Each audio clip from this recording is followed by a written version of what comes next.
ঊনকোটির জেলার গৌরনগর আরডি ব্লকে 20টা গ্রাম পঞ্চায়েত রয়েছে।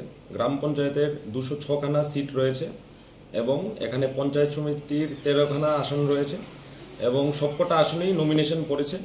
আমাদের টোটাল ভোটার সংখ্যা যেটা আমাদের ফাইনাল ইলেকটোরাল রুলে ছিল সেটা ছিল 43,015। এটার মধ্যে মেল হলো 21,851 এবং ফিমেল হলো 21,164। আমাদের যে গ্রাম পঞ্চায়েতে নমিনেশন পড়েছে টোটাল 477 নমিনেশন পেপার সাবমিট হয়েছে। ওটার মধ্যে বিজেপি সাবমিট করেছে 206, সিপিআইএম করেছে 81, আইএনসি করেছে 161, ত্রিপুরা মথা করেছে 10টা এবং নির্দল থেকে 19খানা নমিনেশন পেপার আমরা পেয়েছি এবং ভ্যালিডলি নমিনেটেড, মানে ওরা কন্টেস্টিং ক্যান্ডিডেটই এখন। আমাদের পঞ্চায়েত সমিতির 13খানা আসনের জন্য বিজেপি থেকে 13খানা নমিনেশন এবং কন্টেস্টিং ক্যান্ডিডেট 13 জন, সিপিআইএমের 7 জনই কন্টেস্টিং ক্যান্ডিডেট, 7টাই পড়েছিল।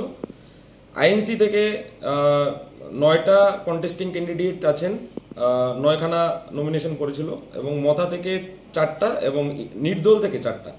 এটাই এখন পর্যন্ত আমাদের ব্লকের যে কন্টেস্টিং ক্যান্ডিডেট ওটার চিত্র।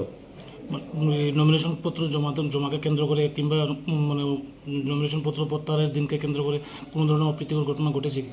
আমরা এবং জেলা প্রশাসন এবং ব্লক প্রশাসন এবং পুলিশ প্রশাসনের সহযোগিতায় এবং গৌরনগরের যে সচেতন নাগরিকরা আছেন ওদের সহযোগিতায় এবং প্রত্যেকটা রাজনৈতিক দলের সহযোগিতায় আমাদের নমিনেশন থেকে এখন পর্যন্ত কোনো ধরনের অপ্রীতিকর ঘটনার কোনো মানে ইনসিডেন্ট রিপোর্ট হয়নি এখন পর্যন্ত।